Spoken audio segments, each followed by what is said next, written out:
The red car that you see here is the R3 Satria Neo.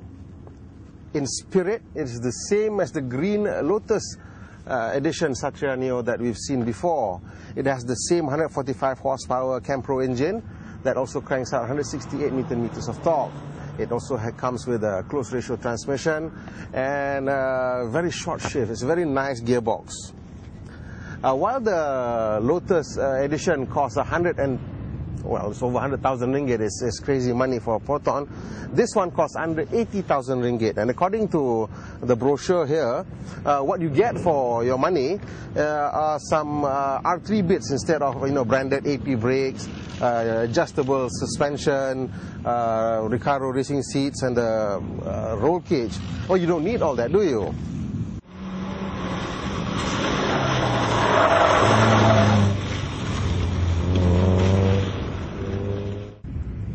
While Proton's main responsibility to Malaysians is to produce a cheap, reliable transport for families, it's nice to see the company finding a calling, injecting soul into its operations. I mean, Proton has decided to make motorsports part of its core identity, and the R3 division is, of course, responsible for this. This car that they've come out with, I think, a wonderful, wonderful car. This is a car that young Malaysians who want a bit of excitement in their motoring life can buy and own and be proud of, that it's Malaysian and it's actually a match for any hatchback you can find out there.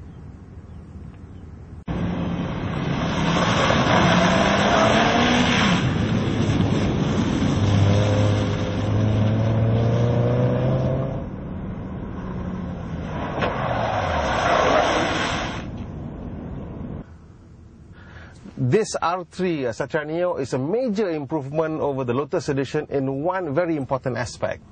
I'm almost 6 foot tall, and look, there's room over my head. So which means that if you are driving with a helmet on, you won't be suffering a tilted head like you would in the Lotus edition Satria Neo.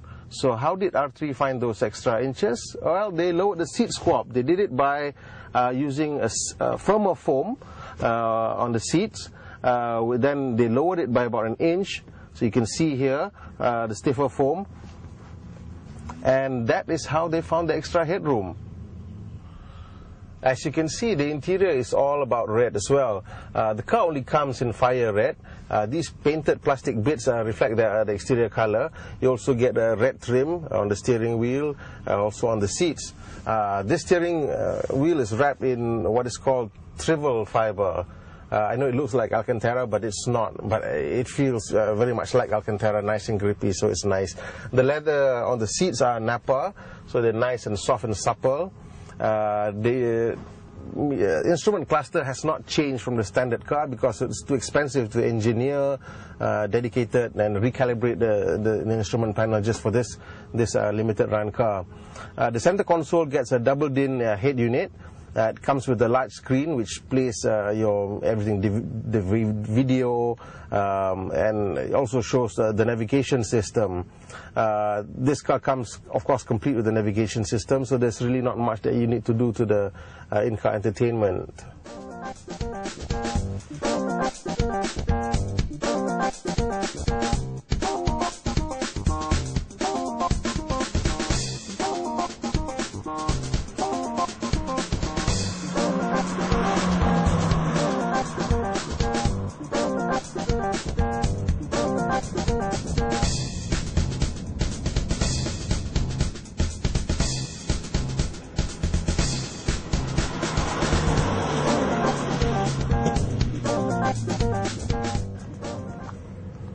Okay, so this is the engine bay of the R3 Satria Neo.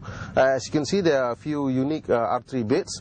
You have the R3 extractors, R3 airbox, which feeds an IAFM unit, which allows the engine to switch between short and long intake runners. There's a new special cam inside here. The ECU has been recalibrated. The cam profiling now starts at 4,500 RPM. You can actually feel the engine surging. And the runners swap from short to long at 5,500 RPM. So you now get a power available from 4,500 RPM all the way to the red line, which is 7,500 RPM. Of course, the instrument cluster doesn't reflect that. The instrument cluster still continues to show a red line at 6,500 RPM. But that's simply because they can't afford the expense of recalibrating the instrument cluster for just, I don't know what, 100, 200 cars that they might build in the production run this year.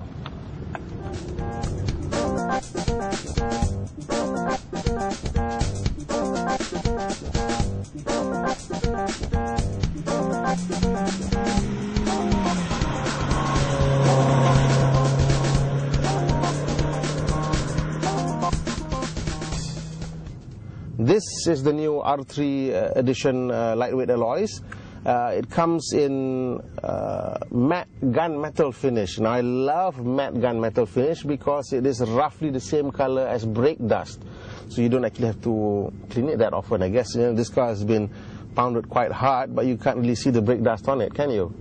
It's the same color as the wheels.